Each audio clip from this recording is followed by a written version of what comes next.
Hello everyone, চলে এসেছি একটা মিনি ব্লগ নিয়ে। আর আজকে সকাল সকাল বাবা বাজার করে এনেছিল, আনাজ বাজার। আগামীকাল যেহেতু রায়ের জন্মদিন আছে, আর আগামীকাল আমাদের গ্রামের চড়ক।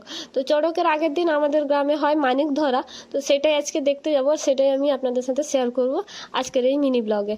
আর ফুল ব্লগটা খুব তাড়াতাড়ি আসছে, তবে জেঠুর ঘরে মনসা পুজোর ব্লগটা পেন্ডিং আছে, তো সেটাই আসুক, তারপরে এই ব্লগটা দেব।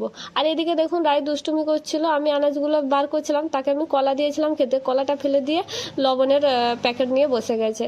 আর আমাদের গ্রামের যে ভক্তরা সবাই এসেছিল পুকুরে মানে স্নান করতে, তারপরে জল নিয়ে গেল, যিনি মানিক ধরবেন আর কি, তিনিও স্নান করে গেলেন। এবার পুরো গ্রাম এনারা ঘুরে যেতে একটু সময় লাগবে, এখন বাজে দুপুর 2:30, 3টে সাড়ে 3টে নাগাদ মানিক ধরা স্টার্ট হবে।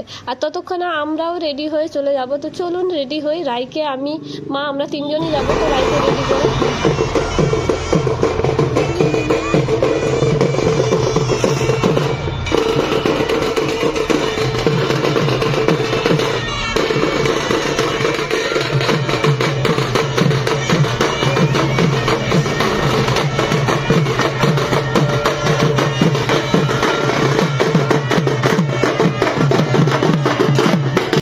এই যে আমরা রেডি হয়ে যাচ্ছি এখন রাস্তায়। রাই আর আমি দুজনেরই জ্বর, মানে আমারও জ্বর, রাইয়েরও জ্বর। তাও মা বললো চল দেখিয়ে আনি, রাইয়ের যেহেতু প্রথমবার, আর আমিও প্রায় আজ 3-4 বছর হলো যাইনি। রাইকে মা নিয়েছে, আমি নিতে পারলাম না, আমার মাথা যন্ত্রণা করছে।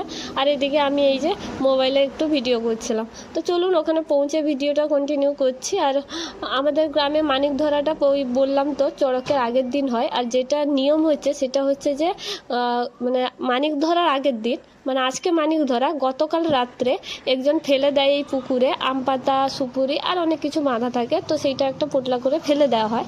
এবার এনাকে, মানে যিনি মানিকটা ধরতে নেমেছেন, এই যে দেখুন একজন ব্যক্তি পুকুরে ঝাঁপ দিলেন, উনি যে খুঁজবেন, মানে পুরো পুকুরটা উনি খুঁজবেন আর খুঁজে বের করবেন। এবার এই যে নিয়মটা, এটা আমাদের মানে বহু যুগ ধরে চলে আসছে। তবে যিনি খুঁজছেন তিনি কিন্তু জানেন না কোথায় পড়ে আছে। ঠাকুরের আশীর্বাদে 3বার, 5বার বা 7বার, খুব বেশি হলে 9বারের মধ্যে উনি পেয়ে যান। তো এবছর 7বারের মধ্যে পেয়ে গেছেন।